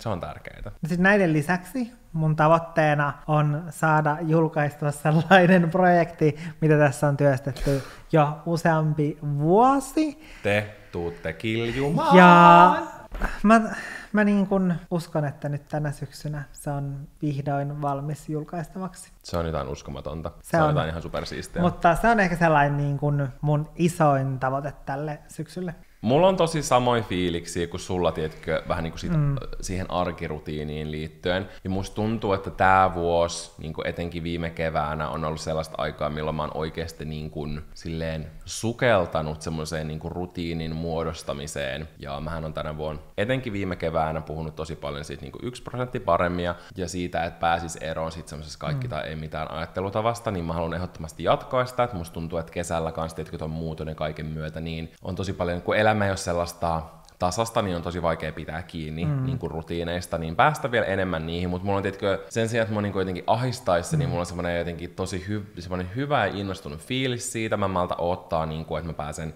vielä niin kuin vahvistaa omia vaikka semmoisia liikuntaan liittyviä rutiineja. Nyt tänä kesänä mä oon juossut tosi paljon ja musta tuntuu, että mä oon kehittynyt siinä, niin mä haluan vielä jatkaa sitä niin pitkälle nyt talveen, kun pystyy juosta, eikä maat ole jäässä. Ja muutenkin tietenkin pitää sen silleen monipuolisena. Nyt kun mä oon käynyt Pilateksessa tuossa Kanavarannassa Bay Helsingillä, niin mä haluan jatkaa sitä ja etsiä ehkä uuden CrossFit-paikan täältä Helsingistä. Mä oon kattonut Kalliosta yhtä potentiaalista ja käydä salilla ja kaikkea silleen, että mulla on tietenkin semmoinen jotenkin niin kuin hyvä fiilis tuollaisessa asioissa. Mä haluan tietenkin tehdä arjesta silleen kivaa ja siihen just niin kuin sitottaa semmoinen hyvä aamu- ja iltarutiini, jotka tukee toisiaan, ja sitten semmoinen hyvä työrutiini just silleen, että on niinku tasapaino siinä, että miten mä kuvaan, miten mä editoin, miten mä toteutan vaikka kaupallisia yhteistöitä, ja miten mulla on sitten niinku vapaa päivä tai vapaa aikaa. Jotenkin tosi tärkeältä tällä hetkellä tuntuu se, että oikeasti viikonloput olisi silleen kunnolla niinku vapaita, koska mä huomaan sen, että jos mulla on viikonloppu silleen, että mun ei tarvitse tehdä mitään, niin se jotenkin teetkö, ruokkii mun sielua. Mulla tulee semmoinen ihana olo, että voi 2 päivää vaan olla, tehdä jotain kivaa tai olla tekemättä mitään. Että se tuntuu tosi tärkeältä. Ja teetkö, että saisi semmoisen rutiinin, että voisi hyvällä fiiliksellä pitää, että ei tarvitsisi stressata, että mun pitää nyt tehdä jotain, mun pitäisi olla toteuttamassa jotain, vaan semmoinen olo, että voisi oikeasti niin kuin pysähtyä. Jotenkin teetkö semmoinen just työn ja vapaa-ajan arki. Se on ehkä semmoinen niin kuin isoin. Ja nytkin kun mä oon huomannut, että mä oon iltaisin yrittänyt silleen sopivan aikaa lopettaa hommat, niin kuin aloittaa iltarutiinit ajoissa, olla ajoissa sängyssä, että se, että sä saat rauhoittua niin kuin siellä silleen tunti ennen kuin sä et mene nukkuu, niin se vaikuttaa tosi paljon. Mä oon nukkunut paljon paremmin ja kaikkea, niin jotenkin tiedätkö, tommoset asiat on ehkä silleen itsellä niin kuin tavoitteena. Ja sen lisäksi mä haluan silleen deep dive niin kuin semmoisen, niin kuin, no vielä enemmän silleen säästämisen, mutta myös niin kuin sijoittamisen maailmaan, koska musta tuntuu, että se on semmoinen, mistä kaikki, etenkin kun korona niin kuin tuli, niin kaikki puhuu vaan sijoittamisesta ja kaikista tällaisesta. Mä en oikeasti tiedä siitä niin kuin hirveästi mitään, niin mä haluaisin silleen niin kuin tutustua siihen enemmän. Mä en ihan tiedä silleen, että mistä mä lähden liikkeelle, mutta ehkä mä oon kuunnellut 2 jaksoa Mimmit sijoittaa, niin ehkä mä jatkan sen kuuntelua, koska siinä on oikeasti niin kuin hyviä juttuja. Se on myös semmoinen, mitä mä niin kuin olen asettanut itselleni. Koska mulla on tosi paljon elämässä sellaisia asioita, että mä mietin, että mitä mä haluaisin tai mitä mun pitäisi tehdä, mutta sitten mä en ota aikaa sillä. Niin, mä haluan enemmän, ottaa aikaa semmoisille asioille. Kuulostaa hyviltä suunnitelmilta. Mutta toi on ehkä just se, mitä mä niin kun kans haluaisin, että löytäisi sille, että kun sais sen uuden arjen suunniteltua, sit just se, että siellä olisi semmoisia juttuja, että mitä vaikka haluaa niin kun kehittää itsessä, niin ottaisi silleen, että olisi vaikka silleen joka aamu, että vaikka vartin tai puoli tuntia tai tunnin paneutuisi johonkin asiaan, mitä haluaa kehittää. Sellaisia, tai että toivoisin, että pääsi just semmoiseen arkeen, että sitten löytäisi sellaisille uusille asioille paikan, koska sitten tietyllä tapaa mä odotan tosi paljon sitä uutta arkea, koska ylipäätään silleen asutaan täällä, niin se muuttaa tosi paljon sitä. Niin kuin me jakson alussa sanottiin, niin tosi paljon kysyttiin Jannen työhön liittyen, ja ei pelkästään niin kuin siihen niin kuin irtisanoutumiseen liittyen, vaan myös silleen sun urasuunnitelmiin liittyen. Koska sä oot tänä vuonna tehnyt silleen isoja muutoksia siihen liittyen, Iltalehti ja Ilta-Sanomatkin on kirjoittanut siitä muun muassa. Niin. Musta tuntuu, että mä haastattelin. Mustakin tuntuu, että mä oon haastattelusta. Kun sä kysyt jonkun kysymyksen silleen, mun ryytikin parani, koska mä just katoin tuolta silleen, että mä on näin. Koska tiedätkö, mä en ole tottunut tähän silleen, mä en ole tottunut tekemään podcastia videon muodossa. Mä toivon, että nytten tässä tämän syyskauden aikana mä totun tähän, koska musta tuntuu, tiedätkö, silleen, että joko mä oon silleen näin, sitten mä en kuuntele mitään, mä vaan näin. Poseeraat. Tai sitten... Pitää katsoa tää videomuodossa Spotifyn kuuntelijat ja näyttää ne ilmeet. Niin. Tai sitten toinen vaihtoehto on mä oon näin, ja sitten mä kuuntelen oikeasti. Joo, sama. Ja mä en oikeasti, niin kuin, mä puhuin just vasta Sannalle. Maneerit näkyy. Että mä en pysty tekemään niin kuin 2 asiaa samaan aikaan. Mä en pysty esimerkiksi kuuntelemaan ja poseeraamaan samalla. Ei, miehet ei pysty tekemään 2 asiaa samaan aikaan. Mä huomaan koko ajan tälleen. Niin teetkin. Mulla on sellainen vaan Hannele, joka vaan teetkö silleen heilauttaa sen hiuksia. Siis te teet niin kuin silleen muutenkin. Niin siis mun on pitänyt sanoa siitä, mun tulee mieleen, koska siitä on siis semmoinen video, niin kuin suomalainen, semmoinen uutisakkuri. Mä oon se, oikeesti semmoinen, joka tekee näin, se laittaa sen tukkaan nyt, kun mulla on vähän tämmöinen otsatukka moment. Niin. Joo. Niin mulla tulee se mieleen. Okei, ennen kuin mennään tulevaan, niin ehkä voidaan ensin käydä läpi historia. Elikkä mä tuossa alussa lupasinkin, että voisin tässä tämän jakson lopussa puhua tuosta mun irtisanoutumisesta ja vähän syistä sen takana. Mä aluksi ajattelin, että mä en tuu puhumaan tästä oikeastaan ollenkaan, ja sen takia mä silloin, kun mä perjantaina laitoin mun storyin, että mä oon irtisanoutunut, niin mä en siinä sen enempää avannut syitä, koska mulla oli semmoinen olo, että mä en niistä halua puhua. Mutta sitten sen jälkeen, kun mä irtisanouduin, tää mun aiempi työpaikka, niin he oli poistanut mun kuvan esimerkiksi heidän Instagramista, ja sit heidän sivuiltaan tosi nopeasti mun esittelyn, ja sit tämän myötä ihmiset laittoi mulle viestiä siitä silleen, että hei, onko jotain draamaa, että huomasin, että sun kuva on poistunut sieltä Instagramista, ja että sun esittely on poistunut sieltä, että niin kuin näin nopeasti, että onko tässä niin kuin jotain, ja sitten tuli tietenkin jotain myös silleen viestejä silleen, että kerro nyt teetä ja teekuppi emojeita, ja mä vielä siinä vaiheessa mietin silleen, että, no, että en mä niin kuin lähden näitä silleen avaamaan enempää, koska ne ei välttämättä ole semmoisia asioita, mistä on silleen tarpeen avautua, koska näihin liittyy myös tosi paljon semmoisia, tietyllä tapaa semmoisia henkilökohtaisia asioita ja semmoisia asioita, mitä just vaan tuolla yrityksessä on ollut ja mitkä ei ehkä toivon mukaan ole niin silleen yleisiä.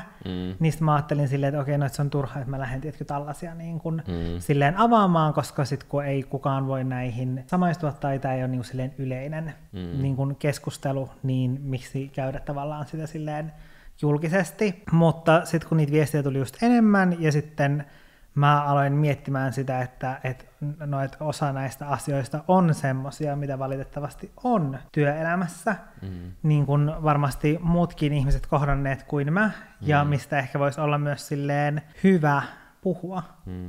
Niin sitten mä tulin siihen tulokseen, että ehkä osa näistä syistä on semmosia, että mistä mä haluan puhua ja silleen voin puhua ja mistä on silleen järkevää puhua.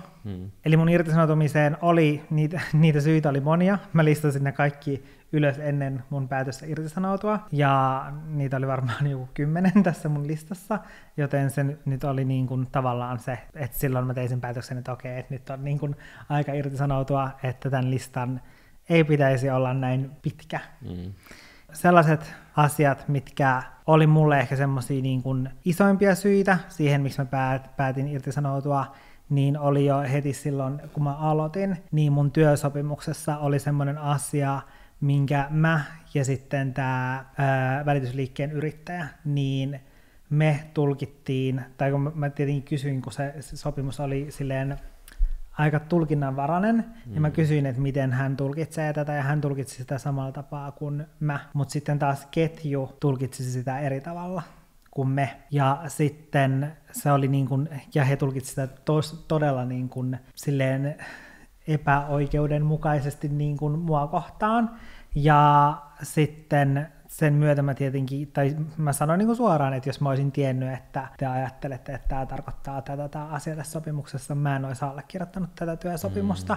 Mä kirjaimellisesti sanoin näin, ja sitten tämän liikkeen yrittäjän kanssa me sitten tultiin siihen tulokseen, että hän on valmis niin kuin kirjoittamaan uuden työsopimuksen sen mukaan, niin kuin, että miten me sitä tulkittiin. Mä jouduin kysymään tässä sit monta kertaa tämän sopimuksen perään, ja itse asiassa mä sain sitten tämän uuden sopimuksen, kun me päätettiin, että me tehdään mulle niin kuin uusi työsopimus, mikä on sitten sen mukainen, mitä me oltiin niin kuin aluksikin puhuttu, niin sitten tässä meni just se puoli vuotta, että mä sain viikkoina mun irtisanoutumista, mä sain sitten tämän sopimuksen, kun mä olin siitä 5 kertaa kysynyt silleen, että hei, että miten tämä sopimusjuttu, ja sitten aina mä sain sen saman vastauksen, että tämä asia on hoidossa, mutta sitten se ei edennyt, ja loppujen lopuksi kyseessä oli 1 virkkeen muokkaaminen tässä mun työsopimuksessa, niin jo silloin mä niin kun mietin sitä silleen, että okei, koska siitä mulla tuli semmoinen olo silleen, että tietenkin, että siitä tulee vähän semmoinen välinpitämätön kuva. Ja mä mietin jo siinä vaiheessa sitä silleen, että onkohan mä tehnyt virheen, ja mä taisin sanoakin sulle silleen, että onkohan mä tehnyt virheen. Ja sitten näitä tällaisia asioita alkoi silleen tulemaan enemmän tuossa puolen vuoden aikana. Et esimerkiksi mulle luvattiin, kun mä kysyin ensimmäisellä viikolla, että hei, että miten niin tämä parkkeeraaminen, että mulla menee 30 € päivässä siihen, että mä käyn töissä, koska parkkimaksut maksaa niin paljon Helsingissä keskustassa, niin mä kysyin, että miten niin tämä, että maksaako kaikki vaan nämä itse vai että onko teillä joku niin systeemi täällä tähän. Ja sitten sanottiin, että he niin hoitaa mulle jonkun parkkiluvan, ja kun ne ei ollut mulle niin silleen tuttuja, niin mä olin vaan silleen, että okei, että hän hoitaa, että hyvä. Ja sitten tämänkin perään mä kysyin varmaan sen 5 kertaa, että hei, että miten se parkkilupa-asia, että onko se edennyt. Ja sitten mä sain aina vastauksen, että mä hoidan. Ja mä sitten maksoin 30 € päivässä siitä, että mä kävin töissä niin kuin samalla. Ja sekään ei kuitenkaan ole semmoinen silleen isotöinen homma, että siinä pitäisi mennä niin kuin puoli vuotta sen hoitamisessa. Ja sitten tämän jakson aikana me ollaan sivuttu just tätä tilannetta näiden lomien kanssa, että mä en tiennyt siitä, että miten nämä lomat tulee toteutumaan. Niin näissä lomissakin oli vähän ehkä samanlainen tilanne, että mä silloin haastatteluvaiheessa mä sanoin, että mulla on ollut tapana pitää heinäkuun lomaa, ja siihen todettiin, että täällä saa aika vapaasti silleen pitää lomaa, ja että aika vapaasti voi lomailla. Ja sitten kun tuli toukokuu, niin mun sähköpostiin tuli lomatoivelista, ja mä olin silleen, että okei, että ilmeisesti täällä ei voikaan ihan täysin vapaasti lomailla. Että jos tulee lomatoivelista ja että täytyy toivoa lomaa, niin eihän se hirveän silleen vapaata ole. Niin, ja silleen, että ehkä tuolla alalla mun mielestä, mitä monet ei ehkä ymmärrä, niin se on vaan provikkapalkka, tai silleen, että ei siinä saa mitään sellaista vaikka kuukausipalkkaa tai jotain pohjapalkkaa, tai silleen, tiedätkö, että se olisi vähän ymmärrettävämpää silloin, se mitä mä itse loogisesti siis kyllä ehdottomasti näin, tai silleen, että jos mä olisin mennyt semmoiseen perinteisempään päivätyöhön, niin sitten mä totta kai ymmärtäisin, että siellä todennäköisesti on tällainen käytäntö, ja todennäköisesti olisi myös siellä haastattelutilanteessa sit sanottu, että nämä lomat menee tällä tavalla. Niin, vaikka on tolleen, niin ihan sikamonet, vaikka mun ystävät, kun ne vaihtaa vaikka työpaikkaa, niin ne neuvottelee itselleen loman, tiedätkö, tietylle ajalle. Ja sitten jos mä olisin just tiennyt, niin ehkä mä olisin voinut siinä vaiheessa neuvotella itselleni sen loman. Mutta sitten kun tuli tämä lomatoivelista, niin sitten mä kysyin tietenkin siltä yrittäjältä, että hei, että mitä tämä nyt siis tarkoittaa, että miten mä voin siis toivoa lomia. Ja sitten mulle sanottiin, että mä voin vaan toivoa, voin laittaa sen heinäkuun sinne, mistä mä olin aiemmin tämän yrittäjän kanssa puhunut, että se olisi mulle se mieluinen aika pitää lomaa. Ja sitten myöhemmin tämä yrittäjä sanoikin, olisiko ollut viikkoa myöhemmin, että itse asiassa se heinäkuu ei onnistukaan, että tosi moni haluaa lomailla silloin. Ja sitten mä olin silleen, että okei, no että pitäisikö mun sitten että mä voin hyvin olla silleen, että mä oon vaikka heinäkuusta silleen, että mä oon ekan viikon heinäkuusta ja sitten kesäkuun vikan viikon ja sitten elokuussa, niin silleen sen elokuun ekan viikon ja sitten heinäkuun vikan viikon. Että kun tämä yrittäjä sanoi mulle, että ei onnistu koko sitä heinäkuuta olemaan. Ja sitten mä laitoin nämä lomatoiveet tämän mukaisesti, ja sitten sen jälkeen, niin kun mulla oli sanottu, että noin se onnistuu, ja mulle sanottiin, että kyllä mä saan tämän onnistumaan kirjaimellisesti näillä sanoilla, niin sitten mä olin vaan silleen, että okei, no hyvä, ja sitten mä kuitenkin olin silleen, että no, että kun oli ollut nämä aiemmat jutut, niin mä olin silleen, no, että mä en ehkä kuitenkaan uskalla vielä alkaa varaamaan mitään reissuja tai mitään tällaisia kesälle tai mökkejä. Ja sitten tuli sähköpostiin nämä, koska tuolla ei siis varsinaisesti ole silleen työvuoroja, mutta siellä on semmoiset päivystysvuorot. Ja sitten tuli nämä päivystysvuorot, ja mulla oli siellä koko kesän päivystysvuorot ja sitten tuplavuorot sen takia, että osa oli lomalla. Eli mulla ei sitten ollutkaan lomaa. Ja siinä vaiheessa se, että mä sain just vaan sähköpostiin ne päivystyslistat, enkä niin kuin esimerkiksi mitään viestiä siitä silleen, että hei, pahoittelut, että ei ollutkaan mahdollista, tai että pahoittelut, että en pystynytkään pitämään niin kuin lupausta, niin en saanut mitään tällaista, vaan sitten mä joudun kysyä vielä tältä yrittäjältä, ja mun kollega sanoi, että hei, kannattaa kysyä siltä, että onko se niin kuin muistanut, onko se vaan unohtanut, koska on kyllä tosi outoa. Ja sitten mä niin kuin kysyin siitä, ja sitten tämä yrittäjä oli silleen, että joo, että itse asiassa ei nyt onnistunutkaan, ja että elokuussa sitten. Ja mä olin silleen, että okei, no että elokuussa, että mä lomailen nyt sitten silloin, että kyllä mä saan niin kuin mun kesän järjestettyä sen mukaan, että mä sitten lomailen elokuussa, ja sitten mä kuitenkin olin koko kesän silleen, että mä en niin kuin uskalla vielä sinne elokuullekaan nyt tehdä mitään varauksia näiden asioiden ja sitten monien muiden asioiden, mitä tässä niin kuin puolen vuoden aikana oli ollut niiden asioiden myötä, ja sitten heinäkuun viimeinen päivä tuli elokuun päivystyslistat, ja sitten siellä mulla oli taas ihan tavallisesti päivystysvuorot. Ja sitten se loma, tai sitä lomaa ei ollut sitten niinku sielläkään. Tämä oli niinku semmoinen kolmas iso syy.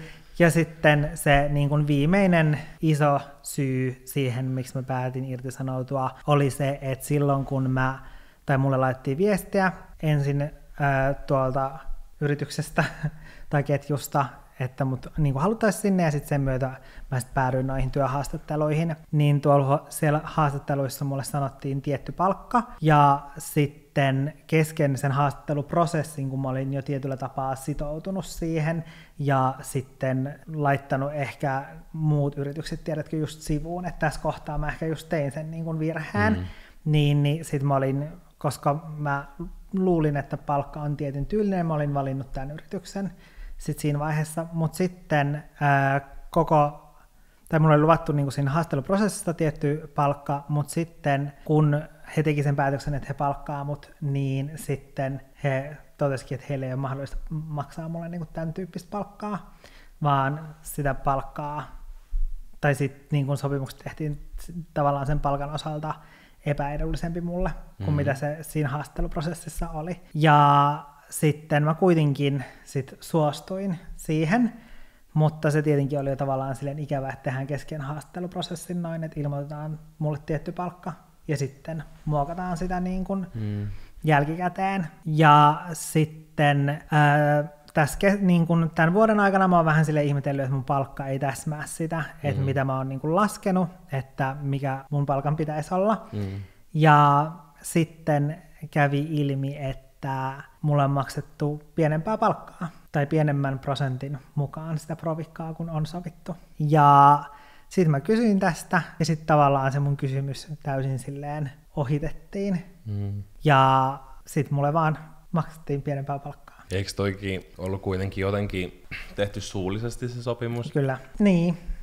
Että sitten kun se on tehty suullisesti, niin sit mä olin vaikka suullinen sopimushan on siis pitävä. Niin on, ja silleen, että kyllä mulle eräs henkilö oli silleen, että haasta oikeuteen, mutta sitten mä olin vaan silleen, että mä en todellakaan jaksa, että mä pääsen itse helpommalla, kun mä niin kun lähden, että mä en jaksa käydä sitä prosessia läpi. Tämä oli ehkä niin kuin se viimeinen, mistä mä olin silleen, että okei, että monet asiat on jo huonosti, mutta sitten jos ei siitä saa sitä sovittua palkkaa, niin se on niin kuin ihan se viimeinen merkki, nyt on aika niin kuin lähteä. Ja sitten mä päätin irtisanoutua. Nämä oli niin kuin ne isoimmat syyt siellä takana. Ja koska paljon on kysytty sitä just silleen, että no, mitä niin kuin draamaa tai tälleen näin, niin loppujen lopuksi silleen ei hirveästi ole ollut niin kuin tämän koko ketjun tai yrityksen kanssa silleen draamaa, koska ehkä se suhtautuminen, kun se on ollut just semmoista välinpitämätöntä, niin ehkä just se, että mä oon ollut niin kuin tyytymätön siihen, miten nämä asiat on hoidettu, niin ehkä siitäkään ei ole sitten tietyllä tapaa, tiedätkö, ottanut sellaista niin kuin koppia. Niin, siinä ei ole ollut sinänsä sellaista niin kuin draamaa. Mutta ehkä jos tässä tilanteessa olisi ollut Janne 10 vuotta sitten, niin musta tuntuu, että mä olisin, tiedätkö, jäänyt tuohon tilanteeseen, koska sit olisi, niin kuin, tiedätkö, jollain taas ollaan tuntunut silleen, että okei, no että tämä työelämä nyt on vaan tällaista, mutta se mitä on niin kun oppinut tässä viimeisen 10 vuoden aikana on se, että pitää tietää oma arvonsa, eikä kaikkea tarvitse silleen sietää, vaan aina on mahdollisuus lähteä. Niin, mä uskon siihen, että, silleen, tiedätkö, että asiat aina silleen järjestetty. Ja kaikilla on semmoinen, kaikille löytyy semmoinen paikka, missä niillä on hyvä olla. Jep, koska mä mietin paljon sitä, että okei, mulla on sinänsä silleen helppo lähteä, koska mä en ole taloudellisesti riippuvainen tuosta työpaikasta. Mutta sitten kyllä mulla silti niin kuin mietitytti se silleen, että okei, no että teekö mä nyt tosi ison virheen, että mä lähden ennen kuin mulla on seuraavaa työpaikkaa silleen varmasti niin kuin varmaksi tiedossa, niin mä mietin, että teekö mä tässä nyt jonkun, tiedätkö, sellaisen virheen, että onko tämä nyt ihan tyhmää, mutta sitten mun mielestä niin kuin se, että pitää tuntea oma arvonsa, tietää se, että niin kuin, että kaikkea ei tarvitse silleen kestää ja sietää vaan, ja että työelämään, tai sen oppinut työelämään ei kuulu olla tollaista, ja että niin kuin aina vaan ollaan silleen, että sellaista se on, tai tietysti silleen, että ei ole, ei kaikki paikat oikein kuulu. Jep. Tai tiedätkö silleen niin kuin bare minimum asioita, tiedätkö? Kyllä, ja mä itse uskon niin kuin vahvasti siihen, että kyllä mä varmasti tuun löytämään sellaisen itselleni sopivamman yrityksen, ja se, että on tullut jo silloin, kun mä ilmoitin siitä irtisanoutumisestani joitain yhteydenottoja, ja täytyy silleen tutkailla tarkemmin sitä, että mihin menee töihin. Tästä on myös just oppinut sen, mistä taisin mainita jo, että se haastatteluprosessi, että se ei ole vaan se, että työnantaja haastattelee sua, vaan se on myös sulle mahdollisuus haastatella sitä yritystä, ja kannattaa miettiä siihen sellaiset kysymykset, joilla sä oikeasti otat selvää myös, niin kun, et vaan kysy niin kun palkasta ja tiedätkö, tällaisista käytännön asioista, vaan niin kun miettiä sitten semmoisia kysymyksiä, mistä voi sitten päätellä, että miten siellä hoidetaan tietynlaiset tilanteet, miten siellä johdetaan. Ja kaikki pitää saada mustaa valkoisella, sähköpostiin vähintään tai johonkin. Jep, sitä mä luulin, että mä olin jo oppinut, mutta sitten mä olin taas silleen, no mä luotan nyt tähän. Vaikka tekisi, en mä tiedä. Ja kolmas vinkki, älä koskaan luota yhtään mihinkään. Tästä olisi myös hyvä tarina, mutta se jää nyt toiseen kertaan. Eli nyt mun urasuunnitelmissa on tässä ottaa vähän aikaa, etsiä uusi työpaikka ja sitten jatkaa alalla, mistä pidän todella paljon. Ja uskon, että tulee varmasti vielä paljon hienoja ja hyviä kokemuksia alalla ja löydän sellaisen hyvän yrityksen ja semmoisia suunnitelmia tästä. Tästä tuli varmaan yksi Olkkarin historian pisimmistä jaksoista, mutta toisaalta miksi pitää virsi lyhyenä, kun sen voi pitää pitkänä ja 9 säkeistöisenä? Eikö suvivirsikin ole pitkä? En mä muista. Ja silti. Mutta tää suvivirsi oli ainakin, tää syysvirsi. Mikä on niinku, tiedätkö, jos suvi on kesä, niin mikä on sit syksynimi? Sylvia, mutta se on Sylvia joululaulu. Okei. Eli Sirkka. Heinäsirkka. Se kuulostaa enemmän keväiseltä, heinäsirkat. Ehkä joku lehteen liittyvä. Eikö ruskaan ihmisen nimi? Ruskan loru.